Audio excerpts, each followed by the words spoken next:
औज़ुबिल्लाहिमिनश्शैतानिर्रजीम बिस्मिल्लाहिर्रहमानिर्रहीम। Welcome to the Quaid-e-Azam institute of medical and health sciences. Midwifery and obstetrics में हम लोग पढ़ रहे हैं एंटीनेटल केयर। टॉपिक हमारा फैमिली प्लानिंग है जी, और हम लोग पढ़ रहे हैं इन हार्मोनल मेथड, जिसमें हम लोगों ने पढ़ा है COC यानी कि कंबाइंड ओरल कॉन्ट्रासेप्टिव पिल्स। ठीक है, तो देखें जी, वुमेन कैन बिगन यूजिंग यानी कि औरतें जो है ना कब ये यूज़ करना शुरू कर सकती हैं ना ये tablets. Without a pelvic examination यानी कि ये मेडिसिन यूज़ करने के लिए आपको किसी भी ना पेल्विक एग्जामिनेशन की ज़रूरत नहीं होगी। विदाउट एनी ब्लड टेस्ट और अदर रूटीन लेबॉर्ट्री टेस्ट, इसके लिए कोई आपको लेबॉर्ट्री टेस्ट भी नहीं करवाना पड़ेगा, कोई रूटीन ब्लड टेस्ट भी नहीं करवाना पड़ेगा। विदाउट सर्वाइकल कैंसर स्क्रीनिंग, और आपको सर्विक्स के कैंसर की स्क्रीनिंग भी नहीं करवानी पड़ेगी। विदाउट अ ब्रेस्ट एग्जामिनेशन, आपको ब्रेस्ट एग्जामिनेशन भी नहीं करवाना पड़ेगा। Even when women is not having monthly bleeding at same time, और ये वो औरत भी ले सकती है जिसको सेम टाइम पे मंथली ब्लीडिंग नहीं होती ना, यानी कि किसी को कब होती किसी को होती, वो भी ये औरतें ना पिल्स ले सकती हैं। Making up missed pills with 30 to 35 oestrogen. ठीक है, आगे हम लोग पढ़ेंगे। देखिए जी, number of pill when pill missed. सबसे हम लोग को पहले ये पढ़ना है कि कितने नंबर्स की पिल्स होती हैं। ठीक है, यानी कितनी पिल्स कब वो मिस हुई हैं और उसके लिए हमने क्या करना है। ठीक है, अब उन्होंने बोला अगर फर्स्ट 1 या 2 पिल्स मिस हो गई हैं बिगिनिंग ऑफ पैक, उसके पैक के शुरू में, ये मतलब आप भूल गए हैं 1 से 2 पिल्स लेना, तो आप क्या करेंगे जी, take a pill as soon as you remember. जैसे ही आपको याद है आप अपनी गोली ले लें। The next pill take the next pill at the usual time. और अगली जो आपकी रूटीन वाली पिल बनती है, तो मीन्स आपने रात को लेनी थी, आपको भूल गया, आपने रात को नहीं ली, आपको सुबह याद आया, तो आप सुबह जो है ना वो भूली हुई पिल ले लेंगे, और दूसरी जो आपने रात को लेनी थी वो अपने टाइम पे ही आप लेंगे। This mean you may take 2 pills in 1 day. इसका मतलब ये होगा कि आपने एक दिन में भी 2 गोलियां खाएंगे, एक जो आपने भूली थी वो, और एक जो आपकी नेक्स्ट बनती थी। 1 to 2 pills day 3 to day 21 उन्होंने बोला है।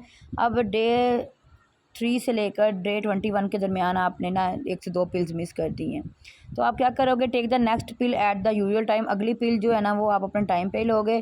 This mean you take 2 pill in 1 day, take a pill as soon as remember. दूसरी पिल जो है वो भी आप ना अपने टाइम पे ही ले लेंगे, यानी कि इसमें भी सेम आपने वैसे करना है, दूसरी जब याद है तब ले लेनी है, और रात की रात के टाइम पे लेनी है। 3 और मोर पिल्स, अगर 3 से ज़्यादा आप गोलियाँ खाना भूल गए हैं फर्स्ट 2 वीक्स, पहले 2 वीक्स में, ठीक है, तो फिर आप क्या करोगे, take the next pill at the usual times. This mean you may take 2 pills in 1 day. फिर भी आपने यही करना है कि आपने जो है ना अपनी वैसे रूटीन पे चलना है। 3 और मोर पिल्स थर्ड वीक, अगर तीसरा हफ्ता हो गया आपको 3 या 3 से ज़्यादा गोलियां मिस करते हुए, तो आपने क्या करना है, डू नॉट फिनिश पैक। फिर आप ना पत्ता दोबारा पूरा नहीं खाएंगे। थ्रो अवे रिमेनिंग पिल, स्टार्ट न्यू पैक। फिर आपने क्या करना है, वो पत्ता फेंक देना, और जो नया पत्ता है वो आपने शुरू करना है। ठीक है, 1 to 7 reminder pills 4th week, यानी 4th वीक जो होता है उसमें आपने 1 से 7 जो है ना मतलब टैबलेट्स रह गई हैं, ठीक है, वो आपने क्या करना है, throw away the missed reminder pills, आपने वो फेंक देनी है। Take the next reminder pill at the usual time, और अगली जो पिल है वो आपने अपने टाइम पे लेनी है। ठीक है, आगे है जी long acting reversible contraceptive. There are 2 types of LARC। यहाँ पे उन्होंने बोला लॉन्ग एक्टिंग रिवर्सेबल कॉन्ट्रासेप्टिव 2 तरह के होते हैं। ठीक है, तो एक तो है जी the intrauterine device that last for 5 year और 10 ईयर्स, यानी कि एक तो है कि आप कॉपर टी रखवा लें जो कि 5 से ना 10 साल के लिए होती है। The implant that last for 1 to 3 years, या आप इम्प्लांट रखवा लें जो 1 से 3 साल तक आप रखवा सकते हैं।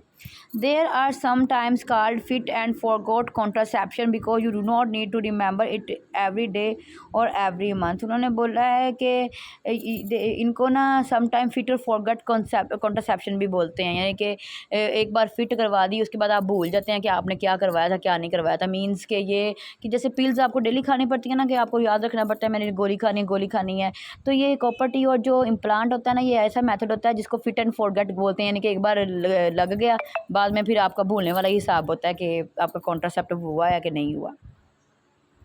आपको हर महीने और हर दिन इसको याद रखने की ज़रूरत नहीं पड़ती है। LARCs are the most effective type of contraception, ये सबसे इफेक्टिव कॉन्ट्रासेप्शंस हैं। They are more than 99% effective at preventing pregnancy, और ये 99% जो है ना प्रेगनेंसी से प्रिवेंट करते हैं। नेक्स्ट है जी इम्प्लांट, यानी कि जिसको नॉर प्लांट भी बोलते हैं। These are match stick size implant, यानी कि जितनी माचिस की तीली होती है ना, ये उस किस्म का इम्प्लांट होता है। विच रिलीज प्रोजेस्ट्रॉन विच सप्रेस ओवुलेशन, ये प्रोजेस्ट्रॉन रिलीज़ करता है जो कि ओवुलेशन नहीं होने देता। Each implant last for 5 year and place in upper arm in front of fan.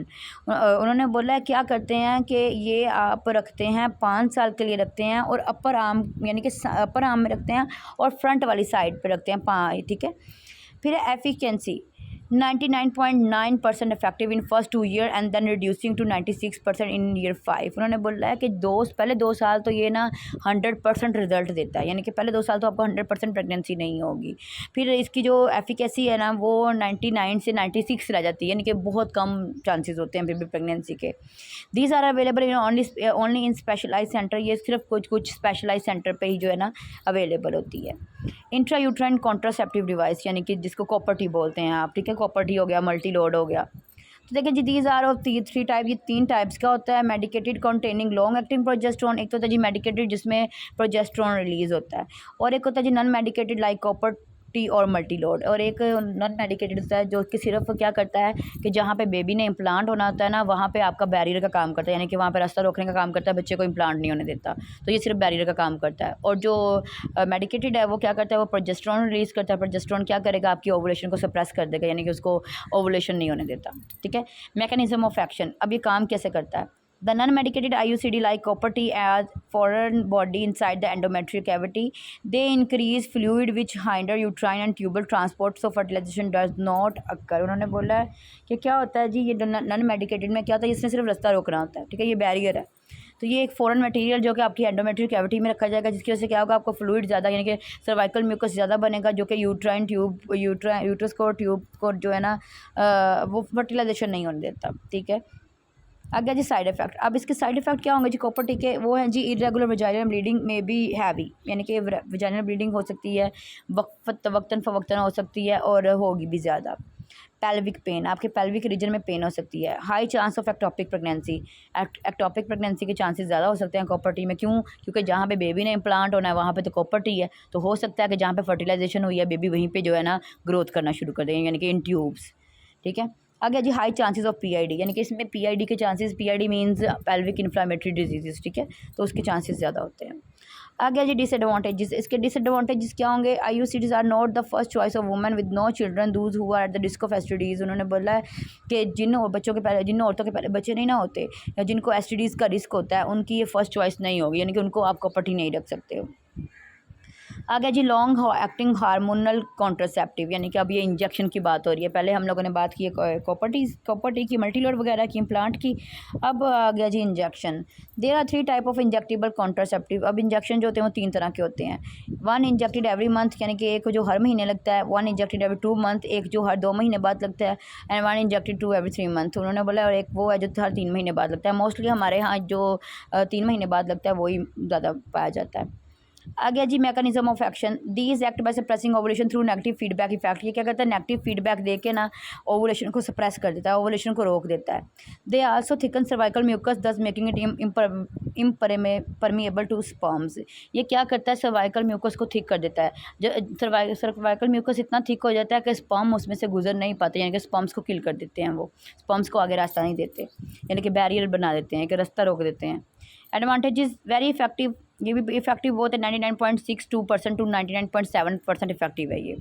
Last for 3 months और कंप्लायंस इज़ मच बेटर, यानी कि 3 महीने के लिए रहता है, तो इसलिए फिर इसकी कंप्लेन कम ही आती है। There is no effect on breast feeding after 6 weeks, यानी कि 6 वीक्स के बाद ब्रेस्ट फीडिंग का कोई इसमें इफेक्ट नहीं होता। प्रोटेक्शन अगेंस्ट एंडोमेट्रियल कैंसर, ये एंडोमेट्रियम के कैंसर से भी बचाता है। रिवर्सिबल, यानी कि ये दोबारा रिवर्सिबल भी है, दोबारा भी लग सकता है। Reduce anaemia due to amenorrhoea, ये एनीमिया को रिड्यूस करता है, ठीक है, जो कि एमिनोरिया की वजह से जो हो जाता है। आगे जी डिसएडवांटेजेस में यही है कि इरेगुलर ब्लीडिंग हो सकती है। Day in return to fertility, यानी कि ये है कि अगर आपने इंजेक्शन लगवा रहे हो तो हो सकता है कि जब आप प्रेगनेंसी लेना चाह रहे हो तो प्रेगनेंसी ना कंसीव हो, वो डिले हो जाती है, यानी कि आपकी फर्टिलिटी जो है वो डिले हो जाती है, आपको 2-4 महीने लग जाते हैं फिर दोबारा कंसीव करने में। कॉन्ट्रा इंडिकेशन, यानी कि इन सूरतों में हम लोगों ने जो है ना इंजेक्शन नहीं लगाना।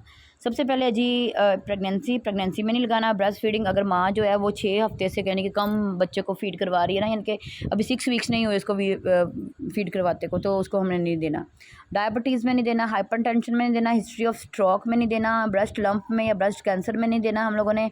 अनएक्सप्लेन वजाइनल ब्लीडिंग, अगर वजाइनल ब्लीडिंग की कोई वजह नहीं पता लग रही तो उसमें भी हमने देना। जॉइंटस और लीवर प्रॉब्लम में भी नहीं देखना। हार्ट और वेजिकुलर डिजीज़ में भी हम लोगों ने इंजेक्शन नहीं देना। इसके साइड इफ़ेक्ट क्या हो सकते हैं जी? इरेगुलर वजाइनल ब्लीडिंग हो सकती है, वेट गेन हो सकता है, यानी कि इससे वजन भी आपका बढ़ सकता है। एमेनोजिया कॉजिंग वरिंग अलॉन्ग प्रेगनेंसी, और ऐसा बाज़ औक़ात ऐसा होता है कि इंजेक्शन लगाने की वजह से आपको ना आपको डेट नहीं आती, तो आपको परेशानी रहती है कि पता नहीं प्रेगनेंसी हो गई है, तो ये चीज़ इसकी साइड इफ़ेक्ट में आती है। May result into heavy bleeding, और इससे हैवी ब्लीडिंग भी जो है वो हो सकती है।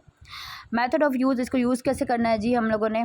The first injection is giving during the first day of menstrual cycle. पहला इंजेक्शन हम लोगों ने जिस दिन मेंसेस का पहला दिन होता है ना, उस दिन हम लोगों को लगाना है। Effect last for 3 month in case Depo Provera, यानी कि अगर डेपो प्रोवेरा आप लगा रहे हो ना, तो उसका जो असर होगा वो 3 महीने के लिए होगा। यानी कि डेपो प्रोवेरा वो इंजेक्शन है जो 3 मंथ्स के लिए आता है। When client want to conceive, no more injection are given and fertility restore within 6 to 12 month of last injection। अच्छा, उन्होंने कहा कि जी जब आपकी जो है ना क्लाइंट आपकी वो कंसीव करना चाह रही है ना, प्रेगनेंसी लेना चाह रही है, तो आपने ना फिर इंजेक्शन नहीं लगाना उसको, क्योंकि जो उसकी फर्टिलिटी है ना वो दोबारा से 6 से 12 1 साल के अंदर अंदर उसकी आएगी। यानी कि अगर वो कंसीव करना चाह रही है तो उसको कंसीव करने में 6 महीने या 1 साल लग सकता है ये इंजेक्शन लगाने के बाद। तो आप लोगों ने इस बात का जो है ना वो ख्याल रखना है कि अगर वो शॉर्ट टर्म चाह रही है तो आपने ज़्यादा से ज़्यादा इंजेक्शन नहीं लगाने, ताकि अगर वो कंसीव करना चाहे तो उसको टाइमली कंसीव हो जाए, ये ना हो कि साल 6 महीने उसके ऐसे जो है ना वो गुजर जाए। तो ये हमारा था जी लॉन्ग अफेक्टिंग इंजेक्शन मेथड था।